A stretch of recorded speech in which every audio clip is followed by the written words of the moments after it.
So first I'm going to talk about the good portions of Etsy, and then after the good, we're going to talk about the bad. And first off, with Etsy, it is easy to set up.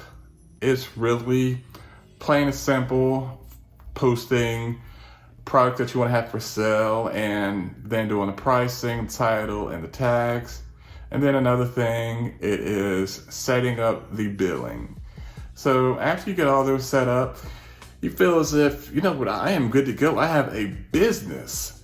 And then another good thing about Etsy is that it is more accessible to the average person. It is not expensive, because it's the thing, if you or your friend have an idea for a product that you want to sell, but you don't have a lot of money, what you could do, Etsy is affordable, and I'm pretty sure there's others out there that are. I'm just speaking to those of you who are doing it on a budget and want to go about it more of a budget friendly way. And then the marketplace is bigger, and I'm going to get back to more accessible in a bit. Just the marketplace on Etsy is gigantic, and it's getting even bigger.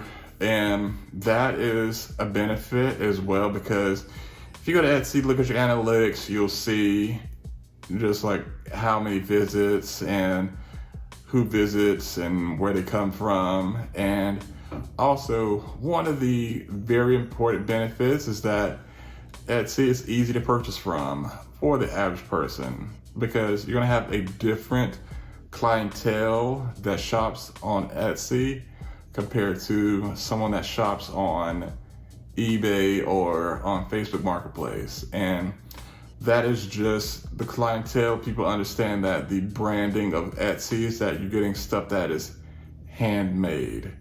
And back to the more accessible part, and Etsy being more accessible, let's say you're someone that lives in, let's think of a place in the US that lives in, help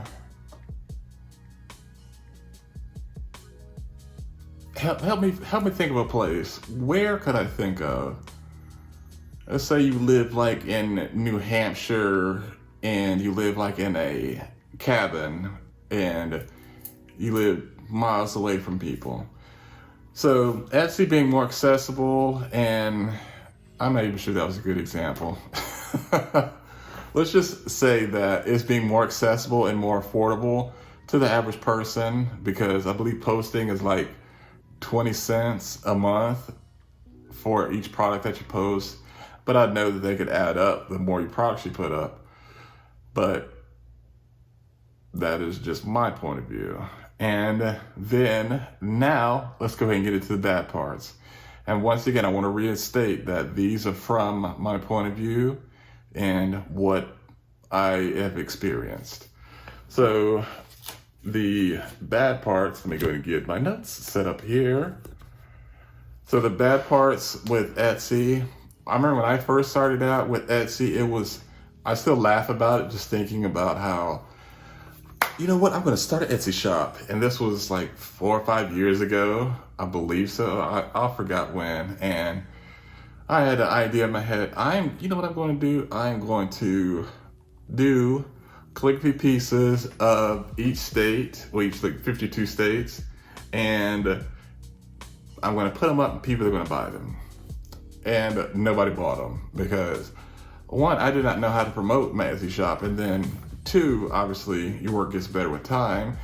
And learning that, Etsy could really be hard to learn. Hard to learn at first, and after you realize that, man, this is not going how I expected, it can make you want to quit. Just like with YouTube, you all have followed me, and also I want to say thank you to those of you who have subscribed, that you're not seeing the growth happen, you're not seeing sales, and that could lead you to want to quit. And then that getting you depressed and all in your head and thinking, you know what I could do? I could do influencer marketing. I could send out products and DM people and then see if they would help with my shop be able to grow.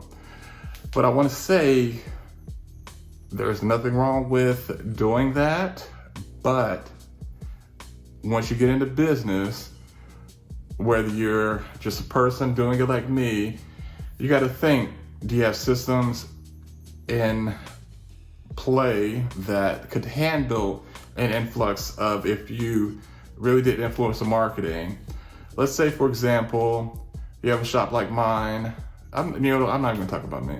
I'm just gonna talk about a fictional person. Let's say you have a shop, Etsy shop. You have these knitted beanies that you post, or beanies, toboggans, whatever you want to call it, and then you get an influencer to post them. They post it on their story, on their feed, they tag you in it, and then you have an order for, let's say, a minimum of 100 to do. What systems do you have set up?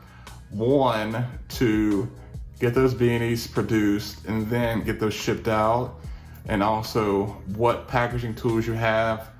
How are you going to get all those orders fulfilled? Because you don't want your Etsy shop to be filled with negative reviews, because negative reviews are just like looking on Amazon, and not just Amazon, any website.